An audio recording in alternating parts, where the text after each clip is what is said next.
할렐루야, 할렐루야. 오늘도 우리를 사랑하시는 하나님께서 말씀으로 찾아와 주실 줄 믿습니다. 여러분 혹시 우리 주변에 이름에 얽힌 특별한 이야기를 가지신 분들 혹시 기억나는 분들이 있으십니까? 이름에 관련된 특별한 사연. 때로는 부모님의 소망이 담겨 있기도 하고요. 또는 살면서 생긴 이름 때문에 생긴 자연스러운 별명도 생기기도 하고요. 또 호칭 때문에 특별한 의미가 나에게 있는 그런 이름이기도 하게 되는데요. 과거에 우리나라도 이름을 짓기 위해서 많은 정성과 의미를 담았던 전통이 있었습니다. 지금이야 그런 의미가 조금 많이 퇴색이 되었지만 예전에는 족보를 이렇게 참고해 가면서 가문의 계보를 그죠? 또 돌림자만 봐도 몇 대 손인지 어느 가문의 어느 판지 이런 것들을 알 수 있는 그런 가문의 계보를 드러내는 이름으로 짓지 않았었습니까? 한자의 뜻과 이 음을 고심하면서 자녀에게 축복과 기대를 담는 그런 이름들을 짓기도 했었는데요. 제 이름이 대범이잖아요. 저희 집안은 저희 27대 손이 범자 돌림입니다. 그래서 문범이, 삼범이, 종범이, 규범이, 형범이, 효범이, 대범이 다 범자 돌림인데요. 그런데 제가 초등학생 때였던 것 같은데 어머니께서 이렇게 저희 형제들을 데리고 한약방에 가셨어요.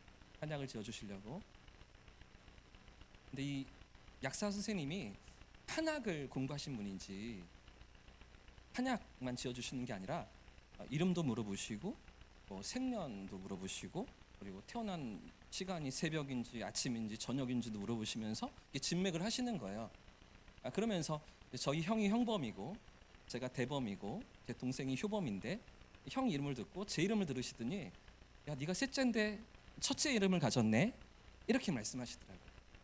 저는 셋째여서 늘 이렇게 좀 열등감이 있고 피의식이 있고 형은 장남이고 누나는 외동딸이고 동생은 막내고 그 사이에 끼어있는 저는 아무것도 아닌 이런 생각들을 가지면서 살았었는데 네가 제일 첫째 이름을 가졌네 이렇게 말씀하시는 게 지금도 잊혀지지가 않아요. 형보다 더 큰 이름을 가졌다는 거죠. 아무튼 이름에 이런 의미들이 있지 않습니까? 이런 의미들을 담아서 자녀들에게 아이가 태어났을 때 이름을 붙여주지 않습니까?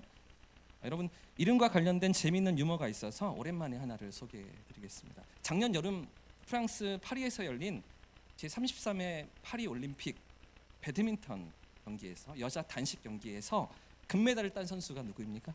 우리나라 선수 배드민턴이죠. 안세영 선수죠. 어린 시절부터 이 배드민턴에 아주 두각을 나타냈다고 해요. 그래서 중학교 때 이미 국가대표로 선발이 되어서 뛰어난 실력을 발휘하고 또 인정받기 시작했던 이 선수가 현재는 세계 랭킹 1위입니다. 전 세계에서 아주 인정받고 사람들이 다 알아보는 그런 빛나는 스타인데요. 그런데 여러분 이 안세영 선수가 어떻게 세계 랭킹 1위가 되었는지 여러분 아십니까? 그 비결을 아십니까? 어떻게 수많은 선수들을 물리치고 올림픽 금메달을 딸 수 있었는지 여러분 아십니까? 비결이 바로 상대 선수를 방심하게 하는 일이었다고 합니다. 어떻게 상대 선수를 방심하게 했었을까요? 경기를 시작할 때면 이 상대 선수와 만나서 잠깐 인사하는 시간이 있잖아요. 상대 선수 악수하고 인사하는 시간이 있는데 그때 상대 선수들이 늘 물어보는 거죠. 안세영 선수에게 안세영 선수 진짜 잘하는 것 같아요. 진짜 실력이 센가 봐요. 이렇게 말할 때 안세영 선수가 뭐라고 대답했을까요? 이렇게 대답했습니다. 저 안세영 저 별로 안세영. 알아들으시는 분들은 알아들으시고 저 별로 안세요. 얼마 전에 제가 보았던 한 다큐멘터리에서도 아프리카 어떤 부족의 지금 이해하시는 분들은 어떤 분들이시죠? 아프리카 어떤 부족의 이야기가 소개되는 다큐멘터리가 있었습니다. 그 부족에서 태어나는 아이의 이름을 단순히 부모가 짓거나 가족들이 짓는 것이 아니라 이 아이가 태어나기도 전에 마을 공동체가 함께 기도하면서 이름을 짓는다는 거죠. 예를 들어서 나이지리아의 요루바족이 그렇다고 합니다. 이 부족 사람들은 아이의 이름을 지을 때 가족과 부족 전체가 함께 모여서 태어날 아이의 운명과 그 성품을 반영하는 이름을 선택한다고 합니다.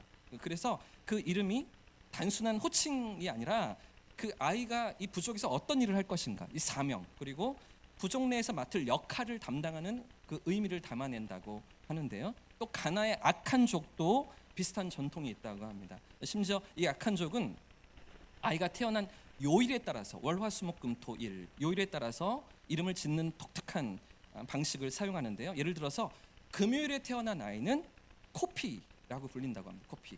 이 의미가 밝고 활기찬 아이라는 의미인데요. 금요일에 태어난 아이는 다 코피예요.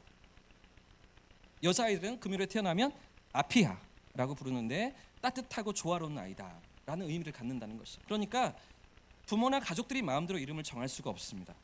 이미 정해져 있는 이름이 있는 것이죠. 공동체적으로 이미 합의된 원칙과 전통에 따라서 이름이 붙여지는데 이런 문화와 전통은 나이지리아만 아니라 아프리카 서부 지역에서 많은 부족들 가운데서 나타난다고 하는 거죠. 오늘 우리가 함께 살펴볼 에스라서 2장에도 이름과 관련된 특별한 의미가 담겨 있습니다. 사실 에스라서 2장은 바벨론 포로에서 돌아온 사람들의 명단을 기록하고 있는 내용으로 가득 차 있는데요. 그래서 많은 분들이 이 본문을 읽기를 힘들어합니다. 지루한 장이라고 생각합니다. 하지만 이 이름들은 단순한 기록이 아닙니다.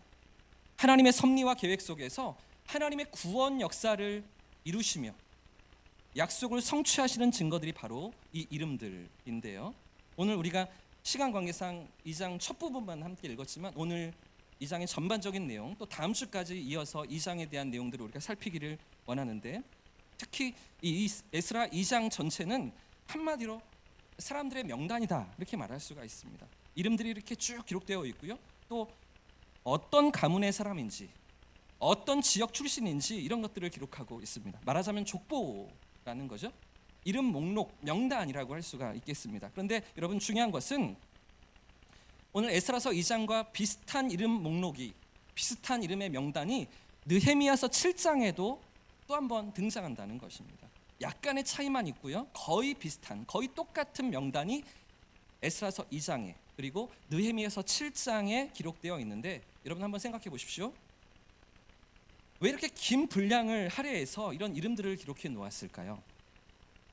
여러분 그 옛날 종이도 없던 시절에 마치 어떤 메시지도 없는 것 같은 이런 이름들을 왜 이렇게 길게 기록해 놓은 것입니까? 게다가 오늘 본문에도 상당한 분량으로 기록되어 있는데 그런데 느헤미야서 7장에 똑같이 또 한 번 반복하고 있는 거죠.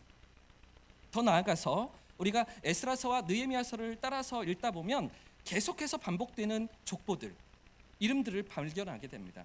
예를 들어서 에스라가 예루살렘으로 돌아온 후에 에스라 8장을 보면 에스라와 함께 예루살렘으로 돌아온 사람들의 명단이 다시 한번 기록됩니다. 에스라 8장에도 이런 족보가 있습니다. 뿐만 아니라 예루살렘 성벽을 다 건축한 후에 52일 동안 예루살렘 성벽이 다 재건된 이후에 느헤미야서 3장에도 보시면 성벽 건축에 참여했던 사람들의 이름도 또 한 번 기록합니다. 느헤미야서 3장에도 이런 이름들이 있습니다. 그뿐만 아니라 또 비슷하게 이 성벽 건축을 다 마치고 나서 그 성전과 성벽 완공에 대한 봉헌 예배를 드리는 시간이 있는데 이 봉헌 예배를 드릴 때에도 그 봉헌에 참여하고 또 헌신을 결단했던 사람들의 이름을 느헤미야서 10장에 또 기록합니다. 여기에도 이름들이 있습니다. 그런데 여러분 이게 끝이 아닙니다. 느헤미야서 11장에 예루살렘 성과 그 주변에 정착한 사람들의 이름을 또다시 기록합니다. 그리고 느헤미야서 12장에는 제사장들과 레위인들의 명단이 또 쭉 기록되고 있는데요. 여러분 이렇게 결국 족보만 이름만 무려 7번이 반복됩니다. 7차례가 에스라서에 느헤미야서에 기록되고 있는 것이죠. 물론 똑같은 이름들은 아닙니다. 지금 우리가 보고 있는 에스라서 2장과 느헤미야서 7장만 같은 명단이고요. 나머지는 각기 다양한 이름들이 7번이나 등장하는데 그런데 여러분 왜 오늘 본문이 이 족보를 이렇게 기록해 놓았을까? 여러분 2500년 전입니다. 그 종이도 없던 시절에 양피지, 양의 가죽을 말려서 거기에 기록을 남겨야 하는 아주 고급의 재료에 써야 하는 그런 상황이나 파피루스, 여러분 역사 시간에 배우셨죠? 세계사 시간에 배우셨을 겁니다. 갈대 줄기를 말려서 종이를 만들어서 거기에 글을 남겨야 하는 아주 값비싼 재료거든요. 종이도 없던 시절에 왜 이렇게 많은 이름들을 7번이나 반복하면서 남겨 놓았을까요? 이유가 무엇일까요? 지금 성경이 무엇을 말하고 싶어 하는 것입니까? 이런 질문들을 생각하면서 오늘 이 에스라서 2장을 우리가 살펴보기를 원하는데, 먼저 2절 말씀 한번 보십시오.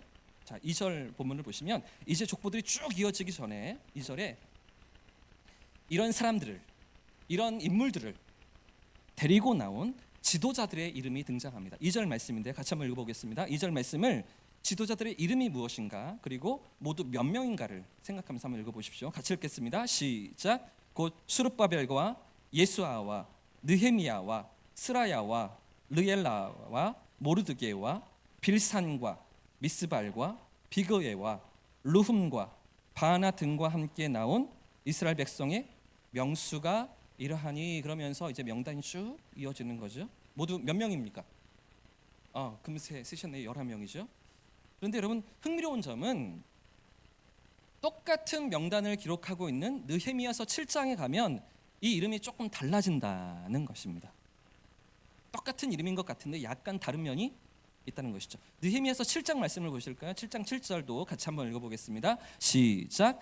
스룹바벨과 예수아와 느헤미야와 아사랴와 라마야 나하마니와 모르드게와 빌산과 미스베렉과 비그에와 느훔과 바나와 함께 나온 이스라엘 백성의 명수가 이러하니라. 여러분, 거의 똑같은 이름입니다. 그죠? 거의 비슷한 이름들이죠. 스라야에서 아사랴요. 그죠? 약간 철자가 달라진 이름들이 있지만 사실은 같은 이름들이고요. 같은 의미의 단어입니다. 그러니까 동일한 명단을 거의 똑같이 에스라서 2장과 느헤미야서 7장이 기록하고 있는 것인데요. 그런데 여러분, 이 두 개의 본문에 큰 차이점이 하나가 있습니다. 완전히 다른 한 가지가 있습니다. 거의 비슷해 보이는데 완전히 다른 것 하나가 무엇입니까? 에스라서 2장에는 없는 느헤미야서 7장에 새로 추가된 이름이 하나가 등장합니다. 중간에 나하마니라는 이름이 보이십니까? 이 이름이 하나가 추가됩니다. 그래서 느헤미야서 7장은 총 12명의 이름이 기록되고 있는데요. 에스라서가 몇 명이라고요? 11명이죠. 느헤미야서는요? 12명입니다. 여러분, 이게 무슨 이야기일까요? 어떤 의미일까요? 지금 성경이 우리에게 어떤 메시지를 전달하고 있는 것일까요? 여러분, 단순한 기록의 차이가 아닙니다. 인간적인 실수가 아닙니다. 본문이 의도적으로 우리에게 보여주고 있는 신학적인 메시지가 이 안에 담겨 있습니다. 어떤 메시지일까요? 오늘 본문 에스라서 2장에 기록된 11명의 이름은 사실 느헤미야서 7장에 기록된 12명의 지도자로 완성된다는 것입니다. 11명이 아니라 사실은 12명이라는 것이죠. 왜 그런가 하면 우리가 올해 첫 주일에 에스라서를 시작하면서 살펴보았듯이 에스라서와 느헤미야서가 원래 하나의 책이었기 때문입니다. 따라서 이 두 권의 성경은 서로 다른 별개의 독립적인 기록이 아니라 하나의 큰 이야기로 긴밀하게 연결되어 있으며 동일한 메시지를 전달하고 있다는 것을 우리가 함께 살펴보았죠? 그랬잖아요. 이런 이유로 유대교에서도, 유대교 전통에서도, 우리 기독교 전통에서도 에스라서와 느헤미야서를 하나의 책으로 간주하는 학자들이 훨씬 더 많습니다. 비록 지금 따로 떨어져 있지만 원래는 하나의 책이었다고 여기는 학자들이 훨씬 더 많은 것이죠. 비록 에스라서는 에스라가 기록했고요. 느헤미야서는 느헤미야가 기록한 각각의 기록인 것이지만 그럼에도 두 권의 책이 하나의 연속적인 이야기로 통일된 메시지를 전하고 있다고 많은 학자들이 그렇게 받아들입니다. 자, 그렇다면 오늘 저와 여러분의 문제는 이런 에스라서와 느헤미야서를 손으로 필사하고요, 손으로 옮겨 적은 우리와 같은 후대의 이 성경을 읽을 사람들을 위해서 사본으로 옮겨 적었던 사람들이 방금 우리가 읽었던 에스라서 2장 2절과 느헤미야서 7장 7절의 명단의 차이를 알았는가? 몰랐는가? 바로 이 점입니다. 필사하던 사람들이 알았을까요? 몰랐을까요? 스라야, 아사랴, 철자가 다르다는 것 알았을까요? 몰랐을까요? 느엘라야, 라야마, 이 표기가 잘못되어 있는 것 그들이 인지했을까요? 못했을까요? 특히 그 중에서도 에스라서에는 11명의 명단인데 느헤미야서에는 12명의 이름인 나하만이라는 이름이 더 추가되어 있는 것, 그 서기관들이 필사하던 사람들이 알았을까요? 몰랐을까요? 오랫동안 성경 사본을 필사하던 서기관들은 그 각 페이지마다, 각 장마다 자음의 개수가 몇 개인지, 단어의 수가 몇 개인지 하나하나 확인하면서 철저히 검증하고 정확성을 유지하기 위해서 모든 노력을 다 기울였는데, 그렇게 철저했던 그들이 에스라서 2장과 느헤미야서 7장에 나타나는 명단의 차이를 몰랐을 리가 없었겠죠? 그런데도 왜 여러분 그 서기관들이 이런 차이를 수정해 놓지 않은 것입니까? 에스라서가 잘못되었든 느헤미야서가 잘못되었든 둘 중 하나는 오류가 아니겠습니까? 바로 잡아야 하는 것 아니겠습니까? 그런데도 왜 그대로 둔 것입니까? 그 이유는 이 성경을 후대에 우리에게 전달했던 이들이 성경을 단순한 기록의 역사가 아니라 하나님의 섭리 아래에 전승되어 온 신학적인 메시지라고 받아들였기 때문입니다. 여러분, 무슨 이야기냐면 하나님께서 의도적으로 차이를 두셨다, 의도적으로 그 차이를 허용하셨다, 이렇게 그들이 생각했다는 것입니다. 여러분, 에스라서 2장 2절의 기록은 1차 포로 귀환 자들이 돌아올 때에 기록된 명단입니다. 이때는 유다 백성들이 예루살렘으로 막 돌아오기 시작한 시점입니다. 그래서 모든 것이 어수선하고 아직 체계가 갖춰지지 않은 그런 상황 가운데 기록된 명단이 에스라서 2장 2절이고요. 그에 비해서 느헤미야서 7장 7절은 어떻습니까? 3차 포로 귀환입니다. 그러니까 이미 모든 것이 다 정돈되고요, 성전도 다시 건축되었고요, 이스라엘 공동체, 유다 백성들의 그 공동체가 다시 이렇게 정비되어 있는 그런 안정을 찾은 상황 가운데 느헤미야서 7장이 기록되고 있던 것인데요. 여러분, 그렇기 때문에 이 두 개의 본문 가운데 어떤 것이 더 정확할까요? 11명일까요? 12명일까요? 당연히 12명이겠죠. 뒤에 기록한 느헤미야서 7장의 기록이 더 신뢰할 수 있는 것 아니겠습니까? 여러분, 그런데도 왜 에스라서 본문을 수정하지 않았습니까? 왜 이런 오류를 그대로 남겨둔 것입니까? 왜 하나님은 이런 차이를 의도적으로 허용하시면서 남겨두신 것입니까? 바로 이 모습이, 오류가 있는 모습이, 실수가 있는 모습이 회복을 향해 나아가는, 완전함을 향해 나아가는 유다 백성들의 그 모습을 그대로 보여주는 것이기 때문입니다. 불완전한 상태에서 완전함을 향해 나아가는 그들의 모습을, 이 모습이 그대로 보여주고 있기 때문입니다. 처음부터 완전했던 게 아닙니다. 처음부터 다 완성되어 있던 게 아니라는 것이죠. 점진적으로 회복되어 가는 과정을 오늘 본문이 보여주고 있는 것이죠. 여러분, 유다 백성들이 처음부터 질서정연하게 돌아온 것이 아니었습니다. 완벽한 공동체로 회복된 것이 아니었습니다. 그들 가운데 혼란함이 있었습니다. 불안정한 그런 시간들이 있었습니다. 질서 잡히지 않아 있는 그런 시간들이 있었던 것이죠. 여러분, 12라는 숫자가 무엇을 의미합니까? 12. 성경에서 12가 무엇을 나타냅니까? 완전함입니다. 충만함입니다. 뿐만 아니라 이 숫자는 구약과 신약의 하나님의 백성들을 상징하는 특별한 숫자가 12입니다. 구약의 12지파와 신약의 12사도로 상징되는 10이라는 숫자는 하나님의 언약 백성을 가리키는 것이죠.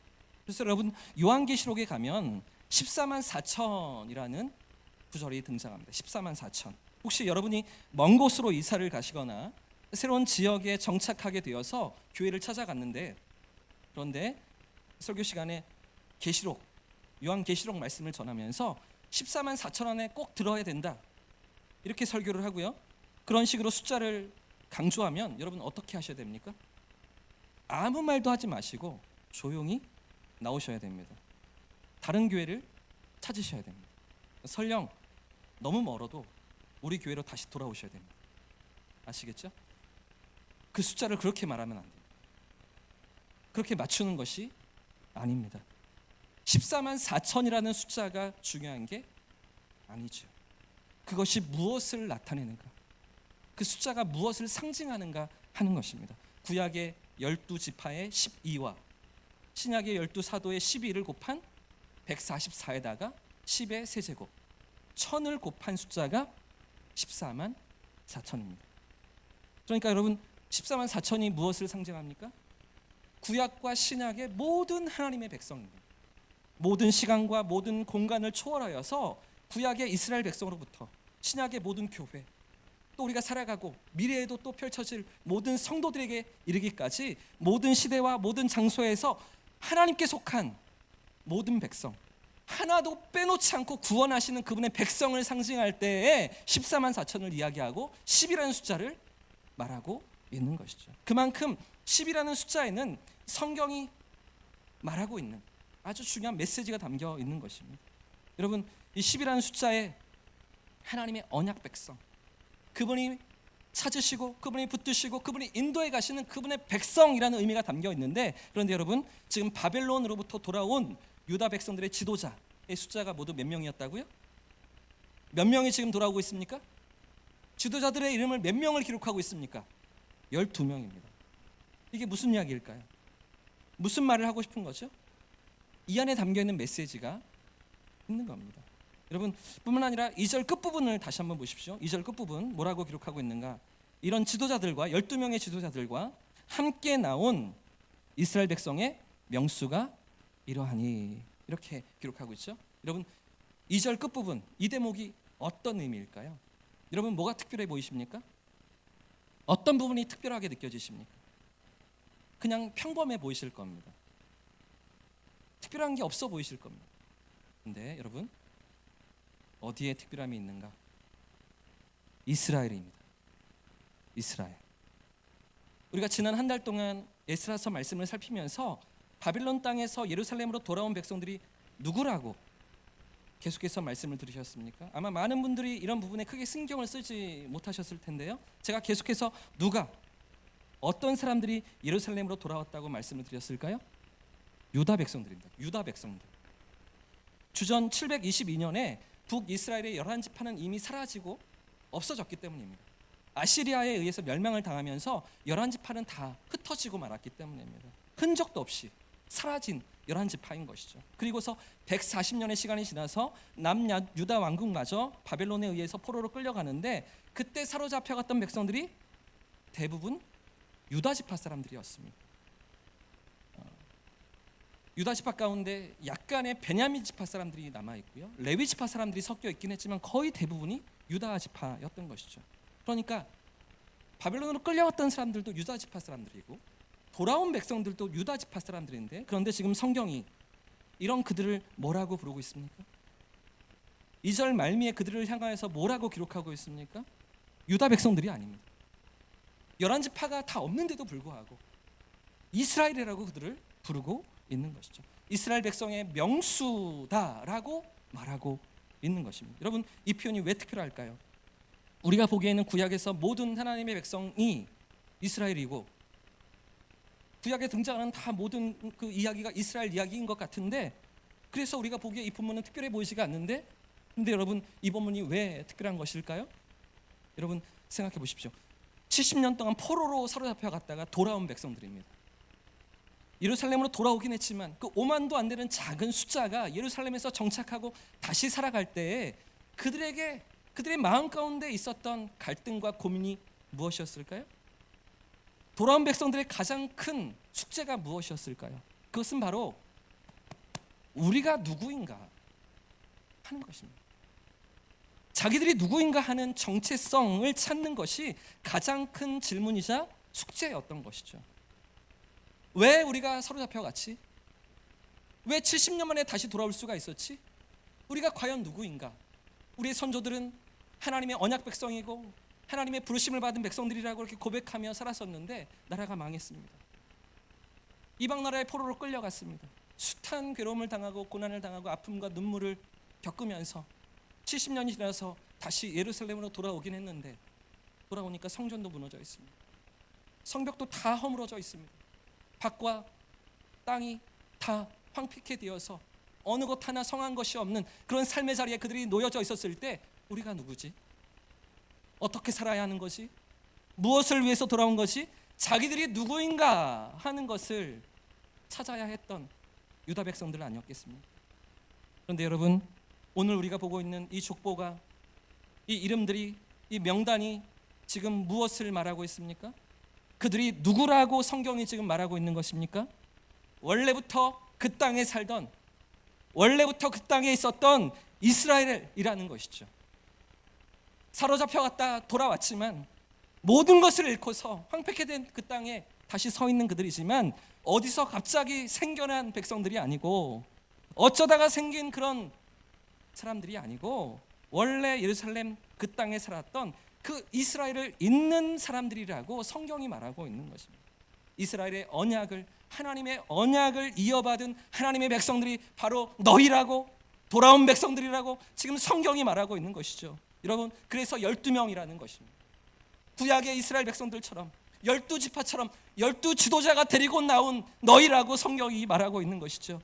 12명의 지도자와 이스라엘이라는 명칭을 사용하면서, 정확히 사용하면서 그들을 부르고 있는 것입니다. 사랑하는 여러분, 당시에 이스라엘은 사라진 나라였습니다.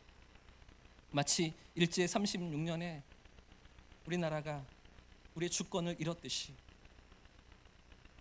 세계 무대에 나가도, 올림픽 경기에 나가도 태극기를 달 수가 없었듯이, 이 당시에 이스라엘은, 이 당시에 유다는 나라를 잃은 그들의 상황이었습니다. 바사라는 제국의 식민 지배를 받아야 됐던 그런 상황 아니었습니까? 이미 나라가 망하고 없어졌습니다. 더군다나 그 이스라엘이 가졌던, 과거에 가졌던 그 영광과 그 모든 화려함도, 다윗과 솔로몬의 모든 화려함도 다 사라지고 말았습니다. 이제는 다른 나라의 식민지일 뿐입니다. 영광도 사라지고 나라도 없어지고 말았습니다. 그러나 여러분, 그들에게 무엇이 있습니까? 돌아온 그들이 가지고 있는 것이 무엇입니까? 언약입니다. 언약. 하나님의 언약이 그들 가운데 있는 것이죠. 비록 나라를 잃고 영광도 사라졌으며 심지어 다른 이방 민족의 식민지로 전락한 그들이었지만, 그럼에도 하나님의 언약이 여전히 그들 가운데 있고, 하나님께서 여전히 그들과 함께 하시며 그 언약으로 그들을 인도하시고 신실하게 지키고 계심을 지금 이 족보를 통해서 성경이 말하고 있는 것입니다. 사랑하는 여러분, 오늘 이 말씀이 우리에게 주고 있는 메시지가 무엇일까요? 저와 여러분에게 무엇을 말하고 있을까요? 오늘 우리가 이 땅을 살아가면서 무엇을 붙잡고 있는가 하는 것입니다. 여러분과 제가 이 땅을 살아가면서 무엇을 의지하는가 하는 것입니다. 사랑하는 여러분, 오늘 이 시대를 살아가는 저와 여러분은 누굽니까? 여러분과 저는 이 땅을 살아가면서 누구로 살아가고 있습니까? 어떤 정체성을 가지고 살아가십니까? 우리는 그 백성입니다. 그분의 사랑받는 백성인 것이죠. 그 나라의 백성, 하나님 나라가 가시적으로 눈에 보이지 않을지라도 그분께 속해 있는 백성, 그 하나님 나라의 백성이 바로 저와 여러분들입니다. 그런데도 우리가 자꾸만 잊고 살아가죠. 자꾸만 놓치고 살아갑니다. 눈앞에 보이는 현실에 매여 이 상황에 휩싸여 내가 누구인지, 내가 어디에 속한 자인지를 놓치고 살아갈 때가 너무나 많지 않습니까? 세상의 소리에, 세상의 유혹에 자꾸만 흔들립니다. 왜 그렇습니까? 이유가 무엇입니까? 이 언약을 놓치기 때문입니다. 하나님의 약속을 놓치기 때문입니다. 말씀을 붙들지 못하고 세상의 마음을 빼앗기기 때문 아니겠습니까? 여러분, 우리는 그분의 백성인 것을 기억할 수 있기를 축복합니다. 상황이 아무리 어려워도, 현실이 아무리 흔들려도 본문의 유다 백성들처럼 하나님의 언약을 붙잡고, 그들의 삶이 무너지고 성전은 폐허가 되었으며 모든 것이 끝난 것처럼 보이는 상황 가운데서도 하나님의 약속을 붙잡고 말씀을 의지하면서 다시 일어섰던 유다 백성들처럼 말씀 앞에서 변치 않으시는, 반드시 약속을 지키시는 하나님의 언약 앞에서 삶의 길을 걸어가는 저와 여러분 되시기를 주님의 이름으로 축복합니다. 여러분, 어느새 2월을 시작하는 첫 주일입니다. 금세 새해의 첫 달이 지나가지 않았습니까? 정말 시간이 빠르게 지나지 않으셨습니까? 그러나 이렇게 바쁜 세상살이와 정신없이 흘러가는 시간 속에서도 말씀을 붙드는 거죠. 말씀을 의지하는 것입니다. 그리고 그분의 백성, 이 땅에 발을 딛고 살아가지만 하나님 나라에 속한 백성으로 우리의 삶의 길을 걸어가는 우리 성도님들 되시기를 예수님의 이름으로 축복합니다.